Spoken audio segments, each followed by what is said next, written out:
This is Ethan Singler, front tire changer for the 3-car Austin Dillon. You're listening to Back of the Pack podcast on Fantasy Focus. Hell yeah.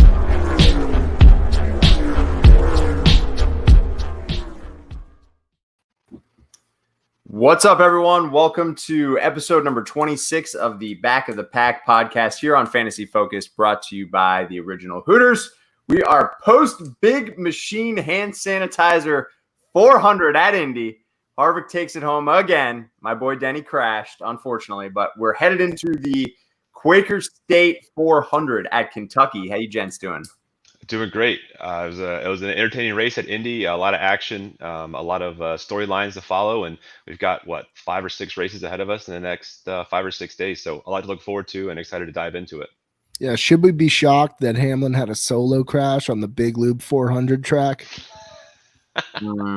Hate to see it, man. Mm-hmm. Just one man going out his way. In the lead. Yeah, God, that was brutal, man. But it was okay. I didn't love the racing on that track, to be quite fair. There's a lot to be desired with the 4 straights. I much prefer the steeper angles coming around bends. You know, it was an entertaining race, but I'm hoping that Kentucky brings a little bit more heat, a little bit more draft action, a little tighter. Yeah, that's what I think Indy needs, guys, is like we even, I think, talked about it last week as we were assuming that there were restrictor plates at Indy. That would bring the field closer. That would decrease the margins between these guys and gals on the track. So I think that would be one way to increase the excitement at Indy. The only thing is you're messing with heritage. You're messing with the history of that track. Yeah. If you would ask the NASCAR purists. So I agree with you 100%, Bucky. I enjoy that race because of the history of it and what it means to the sport. But I do agree there's a lot of ways that they can increase the entertainment value, and I think we saw that a bit with Xfinity on Saturday, is running a different course. The Xfinity was surprisingly great on that actual road track. They were beating and banging. That was great. Yeah, they were. It was a messy race. It was not a messy race. It was a very shoulder heavy race. People were throwing around their weight. People were beating and banging. And what you've seen is that happens much more in Xfinity because their car components, what the cars are made of, are different, and it plays to these younger guys and gals driving styles because the cars quote unquote bounce back quicker. So rather it being the steel bodies, they're composite bodies in Xfinity. 1, it's cheaper. 2, they bounce back quicker. They can take more damage. And, a lot of Cup drivers are like, hey, guys, let us have those bodies, save some money, increase the entertainment. But I haven't yet to see that yet. But there's a lot of things in the mix that can definitely add value that we're seeing in Xfinity. Yeah, the shell doesn't crumple into a ball similar to me at a bar talking to a lady. Oh, man. So Victor joining us in the chat there. What's up, dude? I know he's a Denny Hamlin guy. What happened to Denny there? We were talking about this before we went live, but it was kind of, like for a novice fan, someone who doesn't maybe watch a lot of NASCAR, they're watching that. They're like, what the hell happened? Yeah, it's a factor of a few things. First and foremost, that track at Indy is very rough on tires, on rubber. And what we mean by that is the track surface. One, it's hard to take rubber. And what we mean by taking rubber is when you drive around a surface enough times, the tread from that tire actually becomes part of the racetrack, and it gives you more ability to use that lane over and over and over again. One, it's hard for the track to take that rubber. And to compound that issue, the surface cheese grades that rubber almost. And not only is it taking it off the tire, but instead of it beating up on the track to give grip, it beads up outside of the groove and doesn't really add much value to the racing surface. So it takes a lot longer for that groove to wear in. The reason that's important is because tire wear is a lot higher when you don't have that rubber quote unquote rubbered in, or the grooved worked in. So what you saw is after a while that tire wall got fatigued because of the camber in that car, and the tire popped, plain and simple. And the reason you see it pop at the certain areas that it does is that's where it's under the most stress, going from high speed to slower speed, a lot of heats in the tire from the brakes, and a lot of different forces are at hand when you turn the car. So that's why a lot of times you see the tire coming apart as you enter the apex, or coming off the apex to turn, creating these extremely hard odd angle crashes.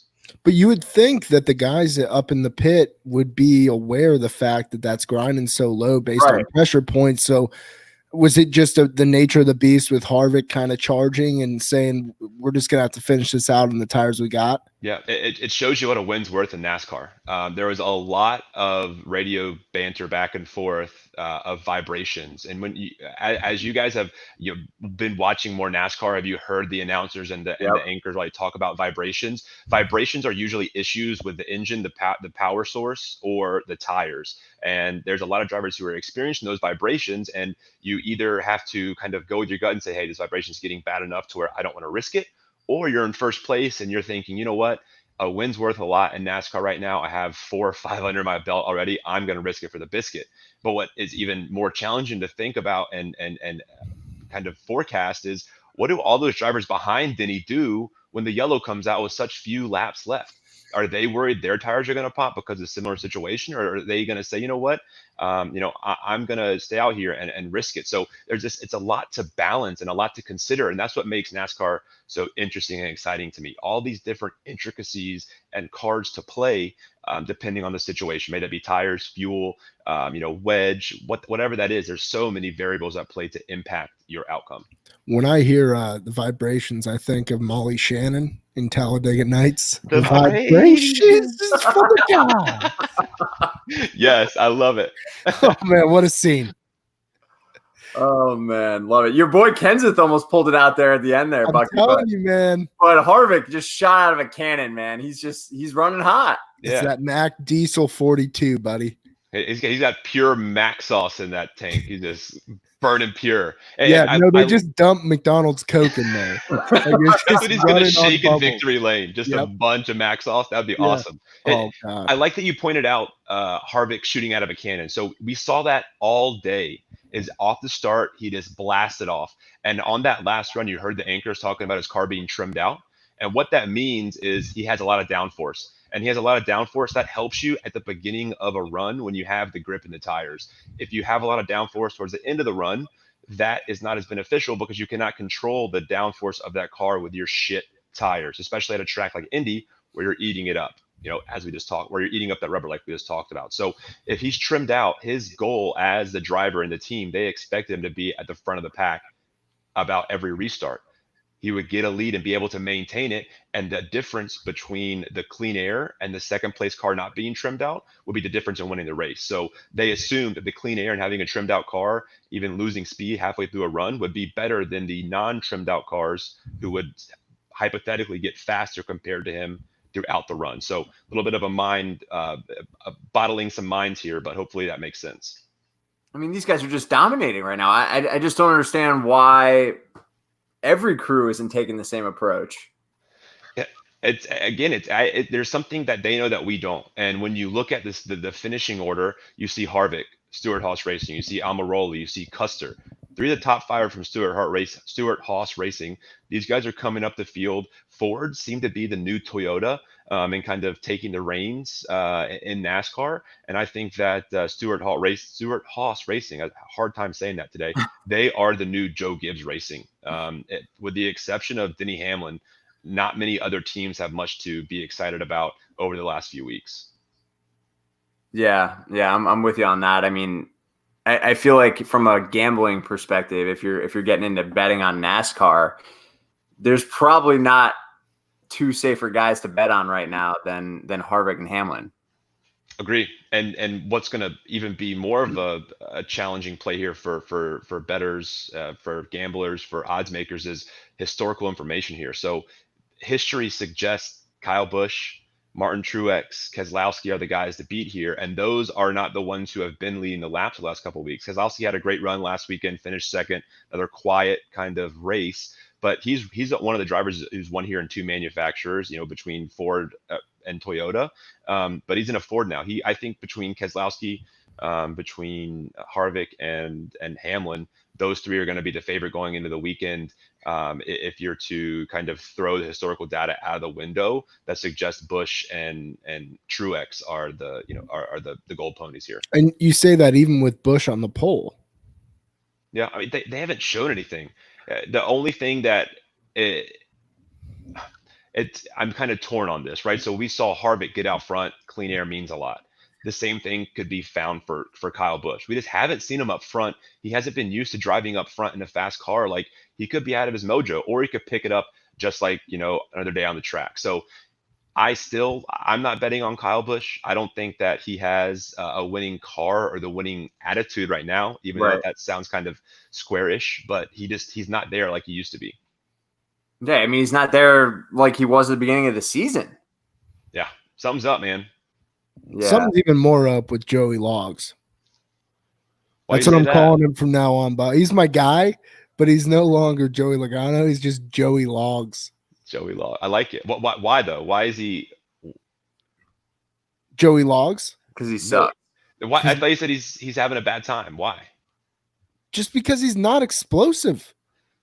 It's quiet. It's killing me, man. He is not shot out of a cannon. He's pulling a sled behind him. Well, he actually might be the most in tune with his car at this point, aside from Hamlin and Harvick.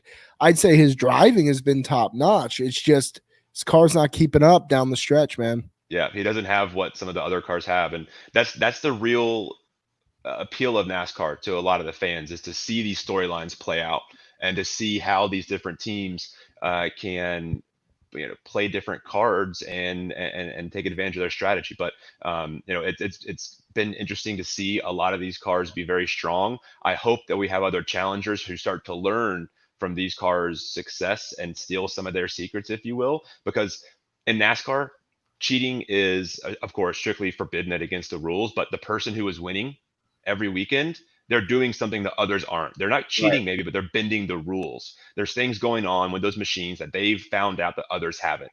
But that transfer of knowledge is quick in NASCAR. Others will discover it. It's just a matter of time. Let me ask you this. Do you feel like such domination by the same handful of drivers on a week-to-week basis is bad for the sport right now? No, I don't think so, because it only sets up for these huge storylines like Jimmy Johnson. He hasn't won in 2 years. He won, seven championships, and now he's like, where the hell is he? It shows the challenge of the sport and how hard it is to stay relevant. To me, maybe I don't want Harvick to win 4 weekends in a row, but I'm okay seeing 3 drivers win across 5 different races, because it's not easy to win a NASCAR. And if they're getting to that point, I think they should be commended for their effort, but it's also setting up awesome storylines for the weeks ahead. Nothing's going to be sweeter than if someone else comes in here in the playoffs and shoots out of a rocket and overtakes Hamlin and overtakes Harvick and shows that they were sitting back and learning for the first half of the year. Like, that's what pumps me up as a NASCAR fan. Who's going to be that next person off the top rope kind of thing. I hear you. And those are old vets too, man. Harvick and Hamlin have been around the block. Yeah, they have. So it'll be unique. So there may be something that changes in the cars in the near future that doesn't play to their style, and that stuff can happen on the fly. So you never know, what's going to be around the corner. May it be a different package or a different tire compound or different track. So there's a lot to kind of watch out for if you're a NASCAR driver these days.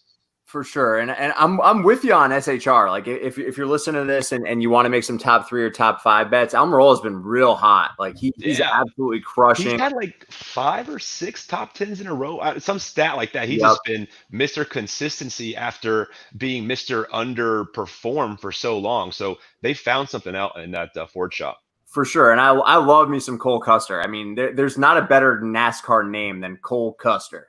Yes. Like, he was just born straight off the farm.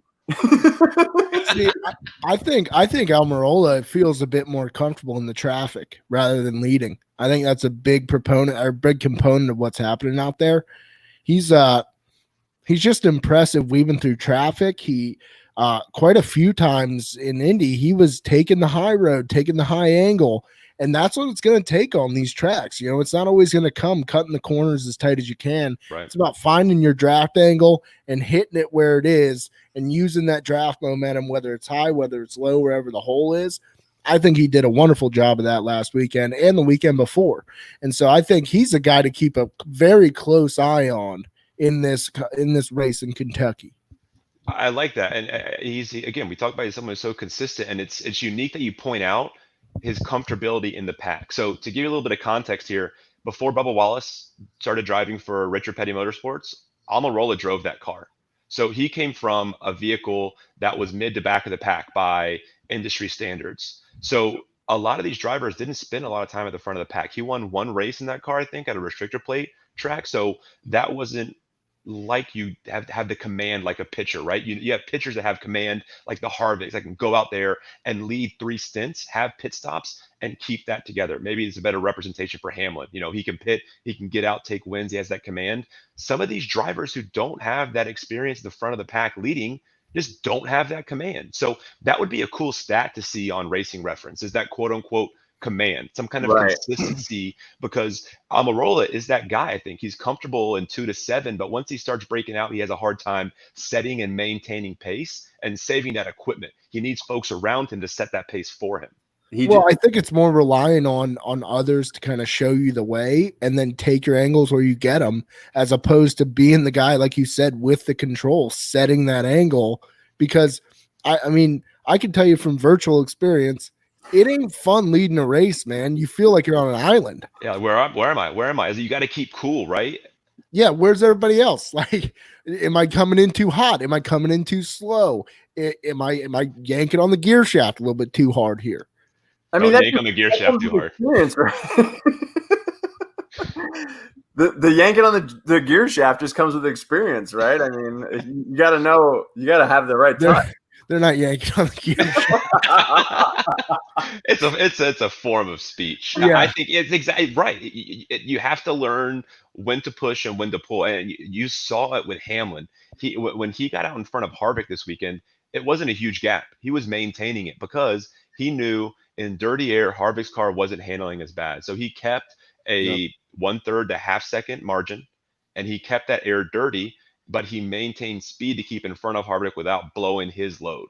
So in the event Harvick came and contested, he could then pedal to the metal and pull out again. So that's just another level of strategy that some of these middle and back of the pack drivers don't think about. It's kind of like when you get up to bat for your first time in Little League. You kind of piss your pants. You're like, what am I doing? Right. And that's kind of seems like what it is. Yeah, I hear you. I was gonna say, I mean, when I was saying it comes with experience, it's that type of thing. Like a guy like Almirola comes out there and he's ahead of everyone. He kind of shits his britches a little bit and doesn't know what to do, right? Yeah. So it'll be interesting to see how these guys continue to improve. Yeah, but honestly, what I think is kind of a sneaky help improvement or avenue for Almirola is someone like Cole Custer coming in. He's able to teach and help him learn. There's nothing that helps me better in my day job than teaching a new person the basics. It reinforces some things to me. So maybe the presence of a Cole Custer, a young gun in that stable at the Cup level, has given Almirola that extra bit of confidence. Like, oh hell yeah, I do know what I'm doing. Like, look at this. Like, it's a mental game to a degree, but I think a lot of these things are at play for him. He's someone who's been around for a while. He knows what he's doing, but he hasn't gotten over the hump. For sure. And I think we've finally got a good hold on the monkey knife fight again. We're back on top. We're back dominating. Bucky has the hot hand right now, so I'm no longer able to share my screen or control our monkey knife fight bets. I know you two were in the green, and I wasn't going to play last weekend at all. I was just giving the good advice here, and I wasn't going to play myself. And one of you on Sunday morning, I think it was you, Freeman, you texted and you were like, yo, Monkey Knife Fight's got the 8X contest or 8, whatever it was. It was an insane amount of things. You had to pick 8 out of 8 right. So I went and deposited, and I tried to fade Harvick and go with Denny instead. So I went more on Denny, less on Harvick. But I know you two ended up in the green, so we're good. Oh yeah. That was 100x bet. I think that's pretty awesome. Yeah, I deposited $20. I made 2 bets. I did the leave bag of donuts. I even tweeted about it. I was so confident. And here we are. We do it for the love of the game, knowing that we're gonna go in and get our shit kicked in. We do it for everyone watching this beautiful podcast. Yeah. But let's talk some Kentucky Speedway here. What do we need to know? Let's dive in. Well, when I think of Kentucky, over the past few years, I think of the green walls is very unique. It's something that's, very dark surface, very green walls, something not all tracks have. And I think of Kyle Busch and Keselowski and Truex. So Keselowski leads the way with 3 wins here. Kyle Busch and Truex both have 2 in Toyotas and have shown some strength. So I think last year Keselowski won Busch won the most recent race, if I'm not mistaken. But again, he's not Busch.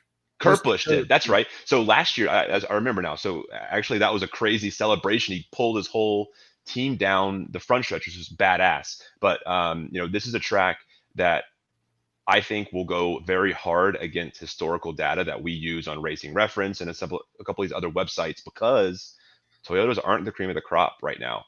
And they have led the way in the 9 races here previously. So I think Keselowski, by the numbers, has the best hand going into it before we look at qualifying and the car they have on the track because of his success in different manufacturers. But it's going to be a unique weekend. I don't think Busch is going to have the hand. I think it's going to be a Ford again, and it's definitely not going to be it definitely will be one of these top runners at SHR or Penske, I think.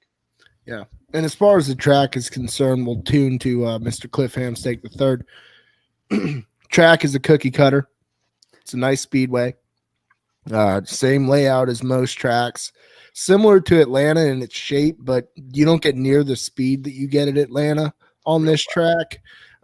Real flat corners. So basically you're turning on a goddamn parking lot out there. Is how it feels. I don't think they'll be going too wide in this race based on experience. I think they're going to keep it nice and tight because the track allows you to kind of keep things tight and too wide throughout.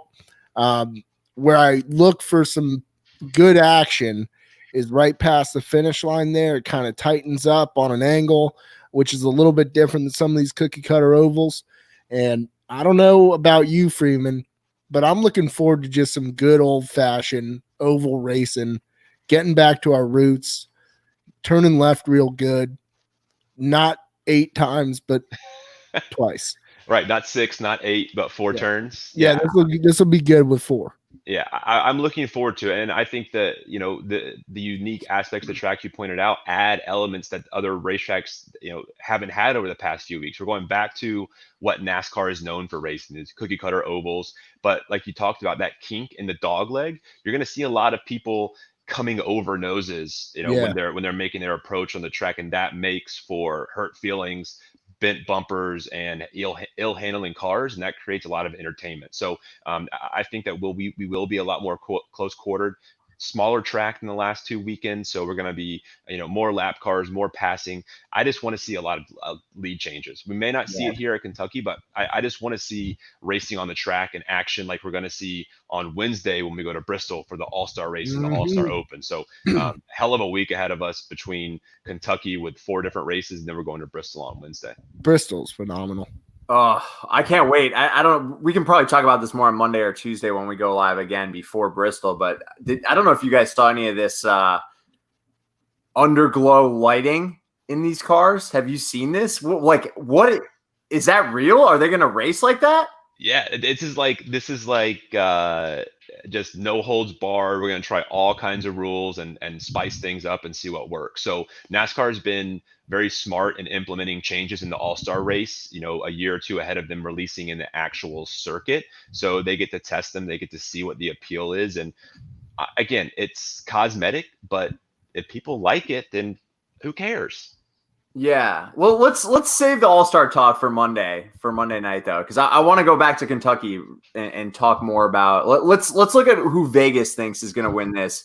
So I'm pulling up VegasInsider.com. That's my, when I was a real degenerate, that's where I got all my own odds from. So I still reference it, but now just for good talk. So yeah, you don't scratch the itch, you just address it. That's it. I address it in different ways, I strongly worded statements. That's it. So no shocker here. Denny and Harvick are both the favorites here at plus 600 to win. We got Kyle Busch down there at plus 600 as well. Kez, who Freeman, I know you said you liked, at plus 700. Truex plus 700. Chase plus 8. Slowey at plus 1100. We got Blaney at 1400. Bowman at 2,000, Jones at 2,000, Kurt Busch, last year's champ, at plus 2,000. I feel like he's due. He's been racing pretty well. He's racing better than his brother. Am I crazy for thinking Kurt Busch might sneak one out here? I think last year is when we hit our big bet on Kurt Busch top 3 when we threw down like 50 bones Yeah. on him being like 900 or 1,000, and he was fighting for the win. So he's someone who's been consistent. He won here last year, so that's going to take away a lot of the value in the bet, I think, and skew the numbers. But he is someone who's been super consistent. He's always there. He's kind of him and Almirola are on a very similar playing field. It's just I would give the advantage to Almirola because he's in a Ford at the moment. So Kurt Busch, again, we talk about wily veterans. They know where to be, when to push, when to pull kind of thing. And, it just seems like the current events are playing to these veterans' hands. Yeah, and Almirola is all the way at plus 2,500. If you're really looking for a dart throw, that's to win. Yeah. What's his top 3 or top 5? They don't list that on right. Vegas Insider. Actually, no, yeah, they don't have it listed here, so I'll have to get that from somewhere else. I'll grab it. But I'm looking at like the finishing lineup from last week, and we see Michael McDowell in 7th. He's someone that we maybe throw bets on when we go to restrictor plate racetrack. But he's usually someone more like, hey, he hasn't had a lead lap finish here in 7 years. Like that's a pretty impressive finish, for someone like that. And you have Reddick. And Bubba Wallace, again, with another top 10 finish. Like, who the hell is this guy? Like, whatever it is that he's drinking and putting in that gas tank, he needs to keep it up because he's really overperforming and someone who could squeak out a top 5 in one of these races and present better value than a favorite to win the race. Right. I'm with you on that for sure. One thing that I am looking at, I just looked at when we were chatting about, kind of who we're thinking to win, because I'm trying to find any reason to go with someone who isn't a favorite, and weather may be that thing. So, of course, I look rain in the forecast, but the highs in Kentucky are in the low 90s, and drivers are already complaining about heat in these cars. Like, that could be the great equalizer. Some of these, some of the heat and the elements. So if that continues to be of concern and it gets hotter and hotter as we get closer to the weekend, look for some of these other drivers to be able to capitalize on that. I think you go with the skinniest drivers possible because they can fit the most ice in their packs. Well, you don't want to do that. You remember Austin Dillon? He put ice in his fire suit. One popped and it leaked into the bottom of his suit and it turned into boiling water. So they sit right over the exhaust pipe, and the pan of that seat is right over hot exhaust. And at no point did they consider this as a possibility. That's how hot it got. They don't expect it to do that, but it literally boiled water and blistered the poor guy. Listen, that reminds Freeman. I remember when we talked about this previously, but that brings up a valid point here. So I was watching a race by myself the other day, maybe it was 2 weeks ago, whatever. There was a rain delay, and my wife was like, "Are you really still watching this?" I think it was like 5 or 6 hours, whatever. And I'm still typical. Sitting. She's like, "Yeah, like what? Do these guys just piss in their suits? Like what happens?" I'm like, "Actually, that's a good question. I don't know because I'm a person who drinks a lot of water, and I, probably got to go to the bathroom every hour and a half or so, whatever. Like, what happens here? Are these?" If there's no opportunity for these guys to go to the bathroom, correct? With all the weather delays of recent, there have been, but in the regular, if we start a race at 3:00, we finish that race at 7:00. It's driver discretion. If they got to pee really bad, they'll go pee in the suit. It happens. I've never heard of any number 2s, but like if it was 100% needed, they'll go to the bathroom. They don't have a catheter in or anything like that, or like any kind of poop suit. But if they need to, they will go. But they definitely don't want to because those suits are very expensive. They cost a lot to clean. And that pee may actually impact the fire retardant nature of the suit. So let's not pee in these very high-tech suits that also have cooling systems and all kinds of shit in them. And I don't know the scientifics behind this, but, because can piss boil? I don't know. This is my next question. I mean, we're talking about strategy here, so I'm like, all right, do these guys like fast from water? Like they don't drink any water the morning of a race, and they just like pop a couple Tylenol so they don't get no shot. You got to be hydrated. You played sports in college, right? Yeah. Well, no. I played through high school. I didn't play. Okay. Well, either way, you played sports at a competitive level. Yes. I would drink water all game long, and I would drink everything all day long. My body was just consuming it. I never had to go to the bathroom until I kind of slowed down and my brain turned off. I could see it. Like if you have a long caution, like shit, I gotta piss. No, Go Levy catch had to restart. run. He had to run out of the dugout several times. I've seen it. He's like, I didn't have that pregame. experience. What are you talking about, Alex? Especially pregame, man. I mean, I'm getting deep into the strategy here. Now I need to know about like urination patterns for these drivers. Strategy. Okay, we're getting in deep now. I think we need to call a break on this pod. Are we gonna do some monkey knife fight? I don't know if there's any like pee parlays. Right? Yeah, we can do that. Bucky, ready to share the screen? Yes, sir. We're hot right now. If you guys have never played on Monkey Knife Fight before, Or hot piss, boys. yes, we are boiling hot right now. We're full of piss and vinegar. Head on over to monkeyknifefight.com. Use the code FOCUSED when you sign up. Get 100% deposit bonus. Deposit 50, get 50, and win yourself some money. Or you can follow the link in the description of this video. So let's get into it, boys. What we got here? And PA Dave wants to know favorite player under 6K. I assume you're talking DraftKings there. So we are focusing on Monkey Knife Fight for this. Look that up while we yeah, but we will look that up for you and give you some middle of the pack guys there to take a look at. So I feel like we've been doing this for about 6 weeks straight now. So we just got to hit the straight up more or less. You got to pick 2 out of 2 here. More or less 19.5 for Kevin Harvick. How does the scoring work there, Bucky? Oh, my bad. For those who are uninitiated here, scoring on Monkey Knife Fight, extremely simple. You get 0.1 points for each lap led. So if you lead for 10 laps, you get 1 point. First place 20, second 19, 18 for third, 17 for fourth, 16 for fifth, and then it just drops all the way down. You get 1 point for 20th place. So 19.5 is a pretty strong number here. It indicates that we expect Harvick to finish in the top 5. It also indicates that we expect Harvick to lead for a shit ton of laps. For me, I think this one's pretty self-explanatory. He's starting in the 3-hole. I have no reason to believe that Kevin Harvick's going to finish any less than third place in this, which leads him to have to lead for about 30, maybe 40 laps. I'm taking more personally. I like that. Yeah. Again, like it's hard to go against either one of these guys on a non-road course. And even if it was a road course, I would still be heavy on one of these two. So, we're going to another track where they both are top of the list, not top of the list, but near the top of the pack on, finishes and success. So even at 19.5, I think it's hard to go against Harvick starting at 3.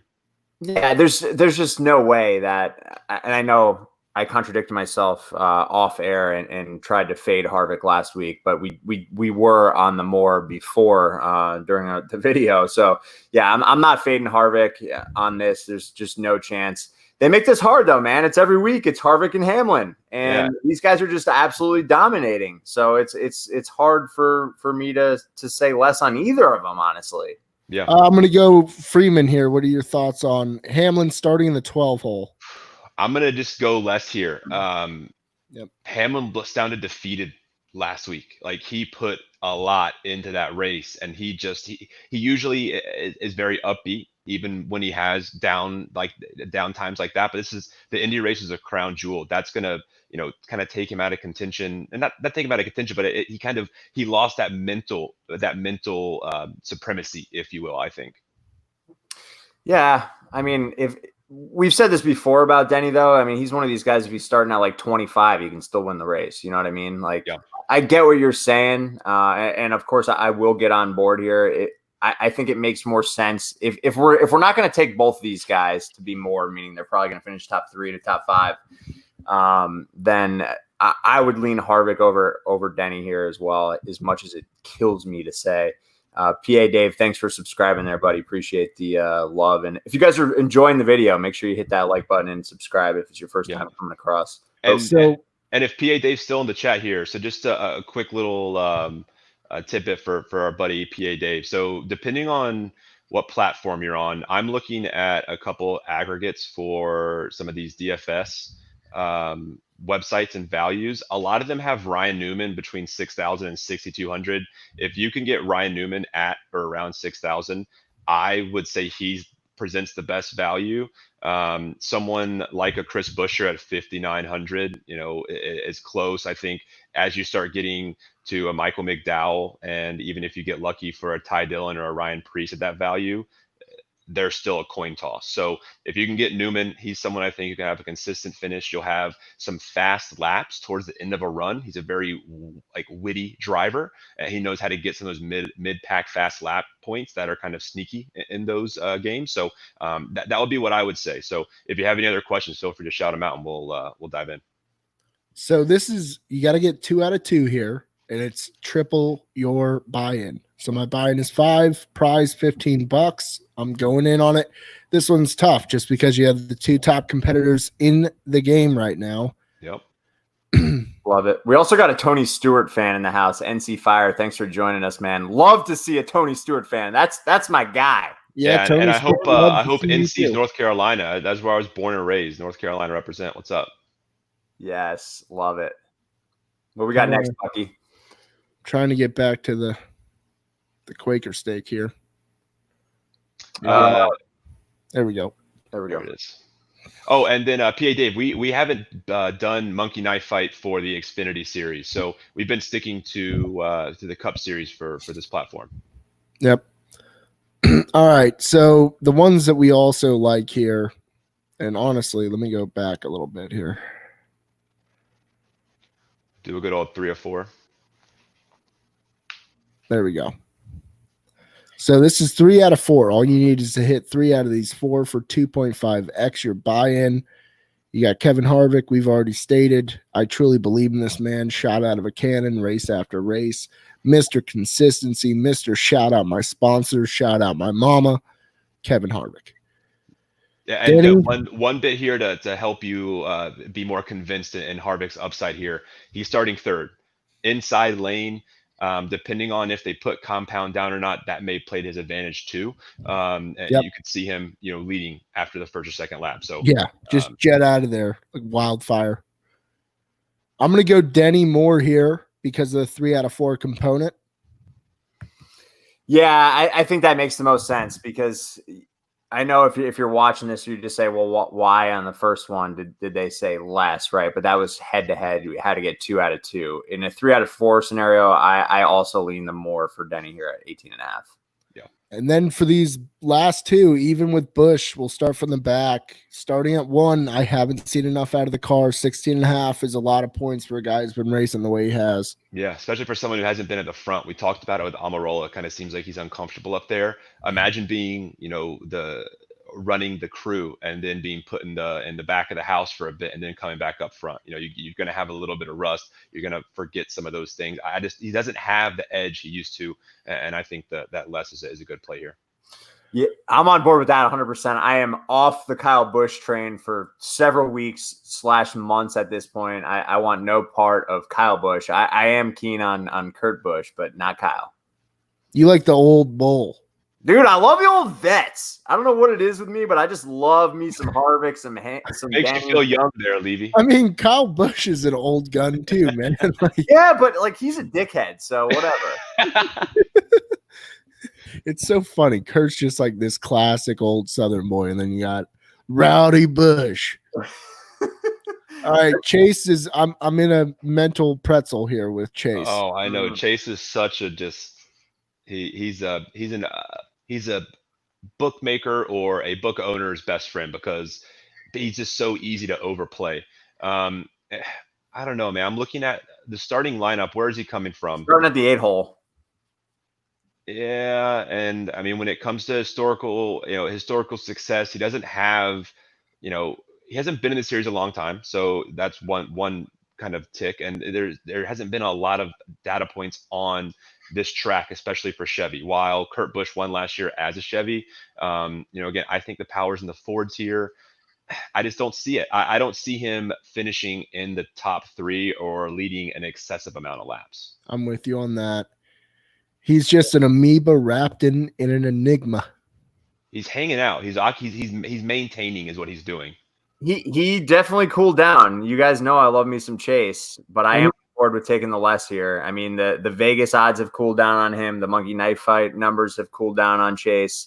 So I'm on board with this. Yep. Y'all know what happened. He took out Joey Logs, and that was the end of the story, man. Yeah, he's got something going on. We talked about it after Darlington. It's like when Chase is in the news for different things about like his attitude or not, certain things, he always comes out and this explodes. He's been quiet. I think he needs to stir the pot a bit to get that energy going again so he can, be back on his winning ways when we go back to Bristol, somewhere that he was leading, as we mentioned, late in the race before he crashed with Slowey there. So, we're coming back to some of these tracks second, third times. So we're going to be able to utilize a lot of those analytics and insights that we derived over the past few weeks. So I'm excited to see that too. Yeah. And one of my strong strategies here that I play out of 3 out of 4 is 2 mores and 2 lesses. The lesses are far easier to attain. Obviously, if Kyle Busch or Chase Elliott wins, we're busted. But for the most part, even if Chase finishes 4th and he hasn't led a lap, he's still less, right? Yep. So, that's the way that I look at these things is like less is very easy to attain. I expect Busch to lead at least 2 laps. That's 0.2 points. And I don't expect him to finish in the top 5. So I think that's an easy less. Therefore, we need Harvick or Hamlin to place in the top 2, which I strongly suggest you lean in on this. It is 3 out of 4, and you get 2.5 extra buy-in. I'm going to go 10 here. I actually really like this spread and the way this kind of shaped out here. Usually you see them tagged up a little bit closer, meaning you'll have a couple of guys at 18.5, a couple of guys at 19 or 17.5. But I like the way this stacks up here. First time I've actually seen 4 drivers with a downwards trajectory at one point going from top to bottom. Yeah. And for everyone watching too, make sure of course, if you jump on Monkey Knife Fight, when you do, use your code. If you don't put your bets in now and you come back and say, I'm going to do it tomorrow, numbers are going to change. We will all guarantee that right here, notarize it. It's official. You can even come back in an hour and refresh the numbers. Harvick will be at 20, so get your bets in. Don't wait, because we haven't really seen the trajectory of these numbers go down much, only up, especially for the Hamlins, Harvicks, and Kyle Busches of the world over the past few weeks. We're pretty much line makers, line movers for Monkey Knife Fight, because it always seems by the time 2 hours after we're done with our stream that the numbers slightly move. So if you're watching, again, like Freeman said, get in there and get them in quick, and don't forget to use the code FOCUS so you get yourself a little deposit bonus as well. So I really liked this. I like to get 1 rapid fire in. I find the 2 out of 2 rapid fires for 3 extra buy-in to be at least what I've found the most success in. And I really like this matchup here. This is Harvick. Would you say this is easier than outright points, Bucky? Yeah, it is. It is, because so for one, as inconsistent as Kyle Busch has been, getting 15 lap lead going in on Chase Elliott here, I immediately turned to Kyle Busch. And it's like 1.5 is a big spread, just like I'm going to go with Denny here, getting 1.5 over Harvick. Right. 1.5 is a boatload of points here. Yeah. 15 laps led. I think 1.5 is a lot for people who haven't led a lot of laps. 1.5 is shit to Harvick. Oh, it's a good, interesting perspective. Yeah, but he's still running hot. He's running hot. But that's if that's a 1.5 point difference, right, for Denny's favor that I see. 1.5, yeah. That's 16 laps, and Harvick erases that. That's 4 minutes in NASCAR. This is true, and as you said, Harvick starting in the 3 spot there, and Denny's back at 12. Yeah, Harvick could lead. He could be the product. Bucky, you talked about how narrow it gets right there before that first turn. Yeah. What would be the worst would be Hamlin. He sees a hole, he jumps out at the start of that race and gets just fucking come over the front of his nose, and he's out. Like he's gonna have to be ballsy at the start of this race to make a charge, and if he's not, he's gonna be stuck there. So I think that the cards are in Harvick's favor, even with the 1.5 points here, but we're really close. Harvick leads 50 laps in this race. Yeah, it's a lot, but I'll take that. You sold me, Freeman. I'm going the Harvick side here. I'm in. I don't doubt Harvick. I don't doubt Harvick. I don't doubt Freeman either. And I don't doubt Busch Light either. No, I sure don't. Oh, wait a Oh minute. man, we already moved the line. Oh no. Yep, they move fast. We'll get it back. I bet it's at 2.5. No, we're there. All right, we're still there. All right, phew. I was nervous, man. Scaring me, monkey night fight. All right, so are we gonna wrap up with a bag of donuts here or what? Yeah, we're not doing the super bag. Yeah, the super bag is just insane. Double stack. Double stack of shit. Suckers bets, man. 100x. It was 100x, dude. I think it was 124 last week. The NC Fire. Yeah, glad to see you're from Wendell, man. I grew up in the Chapel Hill area and have family in Graham and the Mebane area. So, and then they're actually also in the force. So thanks for what you do. We're sticking with traditional 5 out of 5 for 12x here. I've got. I say that, but I'm definitely going to dip my toe in this 8 of 8, which we all are. Offline. That's an off-air toe dip. All right, so we're going to stick with our guns here with these two. Yeah, I like that. I'm going to stick with my guns here. And Joey Logs, I'm going with more. Wow. He's in a Ford, man. Oh, Bucky's confidence with those selections got me excited. You better hit submit before I change my mind. I mean, the way that he just purred across. Dude, you just grabbed it by the horn. Yeah. It's like Love it. handshake at Bristol. He knows. He saw it. He synced it. He lines up and he wins. I love it. All right, we'll go with a 5er on that. 5 to win 60, folks. I mean, get in on this action. This is just juicy action. That's a week of Freshly there, Bucky. No, it's darn right, man. Freshly, fantastic. Just wait till football season starts. I'm gonna be all over it. Don't even talk to me about football season right now. It's melting in front of us. Is it gonna happen? Yeah, No. I'm just gonna be a lifer on NASCAR now. You know. We got EJ in the mix. Look at this. Oh wow. How have we gone this whole podcast without talking about Eric Jones, Bucky? How? Because he keeps on wrecking, man. He has a second best average finish here among all active drivers. You got to take more on Kez. Top 5. Yeah. Going more with EJ, buddy. Is that 11.5? 11.5. I'm going more. Yeah, that's a 8er. All right. We're going to shake and bake this one. Sheesh. You're going to shake and bake. Wow. Okay.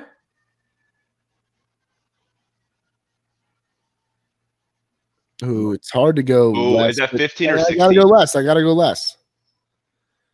And more on Kez, dude. I think you got Hamlin, Logano, Kez, and Jones all with a really good shot out of top 5. That puts them all over. And Jones isn't as risky of a bet. 'Cause I mean, what you're betting on here is, a top 8 finish. A top 8 is much more achievable for 70% of the field than a top 3 is. You know what I mean? Like a top 3 is achievable for maybe, 20% of the cars out there, but a top 8 finish is extremely achievable for a large majority of the field. So that's almost a gimme, I feel like. I'm going to go less on Logs. Oh, so all right. So you're saying that of the top 5 drivers that are going to finish on Sunday, Hamlin and Keselowski are going to be the only ones in that top 5 with the potential of Jones. Yep. You're not going to throw Harvick, dude. I think you should just go more and more. I mean, last week was a great example of why I'm you got to mixing it up for 2 to win 200, man. I'm mixing it up. You can. All right, that's fair. That's the beauty of this bet. You can't just go chalk. You can't do it multiple times, though. I'm not going to. I'm just going to. I know, but it'd be great. We could just hedge our bets until we had every hedge in the world, and we win no matter what. They're too smart for that, though. I know. I'm going to buy a brand new. What do you call the die-cast car? Hell yeah! Yeah, die-cast. Yeah. There you go. There it is. 2 to win 200. I mean, that's a nice lineup you got there. So we got a lot of great bets going in here, boys. It's been great sharing the screen. I'll come back to reality and join you guys. Love it. Any last words of wisdom for us, Mr. Freeman, headed into Kentucky? We got a lot of racing. Racing is on now. The Xfinity race is on. They'll be on today, tomorrow. Truck race is on Saturday. Xfinity or Cup race is on Sunday, and then Bristol again Wednesday. So we'll do an early show next week. Dive into all the action that is Bristol, the All-Star race. We'll dive into all those cool new rules from different underglows to location of the number on these cars changing and things like that. So a lot of wrinkles in the mix here for the week ahead, and a lot of action to be had. Yeah, looking forward to it. Join us live Monday night. Should be a good time. Ready to get into some new stuff. I'm ready to talk about some glow kits, all sorts of cool stuff. Oh, short track racing. We're gonna bend up some cars. Do they have subwoofers in the trunk too? Yeah, That's only your true. favorite drivers, Bucky. Okay, good. Yeah. You know, Denny's got 2 of those JL audios in the back. Yeah. Yes. Hey, Freeman, did you know that Levy was all about that life back in the day? Oh no. Oh, Did you have like the razors on the front, like lowrider, flow rider style? he had underglow kit and he had interior glow kit. Dude, Yeah. I was the only kid in high school with neon lights in the air conditioning vents. It was wild, Did it man. make the air cooler? Yeah. No. No. It made it cooler, Freeman. Yeah, that's what I meant. Real Yeah, cool. yeah. Real It cool. made it cooler. Yeah. Yeah, I'm embarrassed. It's okay. You I love shouldn't it. be. Yeah, the what Did do you call see my it? computer? It's full of RGB lights and all that shit. Now it's a cool thing now. We're cool guys Is your having green and blue mechanical lights. keyboard light up all the time too? Yeah. Yes, it does. Yes. Oh man, it's been fun, gents. Make sure if you're first time coming across our YouTube channel or our podcast, hit that subscription button for us, and find us on social media at BackOTPack on Twitter and on Instagram. And look forward to seeing you guys on Monday Night Live. Yeah, great hanging. See you guys soon. Awesome. See y'all. See ya. Dude, that was a fun episode.